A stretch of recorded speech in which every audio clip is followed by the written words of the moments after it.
ನಿಮ್ಮ ಎಜುಕೇಶನ್? ನಂದು second PU ಆಗಿದೆ. ನಾವು ಗ್ರಾಮ ಪಂಚಾಯತಿ VRW ಕೆಲಸ ಮಾಡ್ತೀವಿ. ಎಲ್ಲರೂ ಒಂದೊಂದು ಜಾಬ್ ಅಲ್ಲಿ ಇದ್ದಾರೆ ಇವಾಗ. ಯಾರ ಕೈ ಕೆಳಗೂ ಸಮೇತ ಯಾರು ವರ್ಕ್ ಮಾಡ್ತಾ ಇಲ್ಲ. ಅವರವರೇ ಆಗಿರುವಂತ ಒಂದು ದುಡಿಮೆ ಸ್ವಾವಲಂಬಿ ಜೀವನನೇ ನಡೆಸ್ತಾ ಇದ್ದಾರೆ. ಕೆಲವರು ರೈತರುಗಳಿದ್ದಾರೆ, ಕೆಲವರು ಓದ್ತಾ ಇದ್ದಾರೆ, ಇನ್ನು ಈ ತರ ಮಾಡ್ಕೊಂಡು ಇದ್ದಾರೆ. ಈಗ ನೀವು ಇದು ಕ್ರಿಕೆಟ್ಸ್ ಕಾಂಪಿಟೇಷನ್ ಮಾಡ್ತಿರಲ್ಲ, ಅದರಿಂದ ಏನಾದರೂ ನಿಮಗೆ ಜಾಬಲ್ಲಾಗಿರ್ಬೋದು ಅಥವಾ ಬೇರೆ ಥರದಲ್ಲಿ?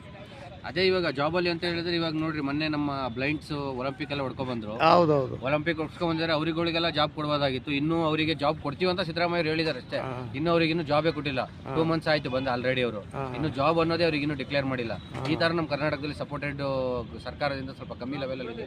ಅತಿ ಹೆಚ್ಚಾಗಿ ಬಂದ್ರು ಅಂತ ಹೇಳಿದ್ರೆ ಇನ್ನೂ ಹೆಚ್ಚಿನ ಆಸಕ್ತಿ ಕೊಡಿಸ್ತಾರೆ ಜನ ಅಂತಾನೆ ಹೇಳ್ಬೋದು.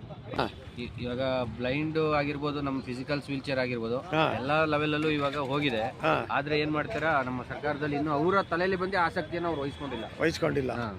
ಫಿಸಿಕಲ್ಸ್ ಅಂತ ಹೇಳಿದ್ರೆ ಅವ್ರ ದೃಷ್ಟಿಯಲ್ಲಿ ಬೇರೆ ತರನೇ ಇದೆ ಅಂತ ನಮ್ಮ ಅಭಿಪ್ರಾಯ. ಅವ್ರು ಇನ್ನೂ ಆಸಕ್ತಿ ವಹಿಸಿಲ್ಲ. ಅಂದ್ರೆ ನಾವ್ ಹೇಗೆ ಅಂತ ಹೇಳಿದ್ರೆ, ನಮಗೆ ನಿಮ್ಮ ಒಂದು ಯಾವುದೇ ಒಂದು ಸಹಾಯ ಬೇಡ, ನಮಗೆ ಅವಕಾಶ ಕಲ್ಪಿಸಿ ಸಾಕು.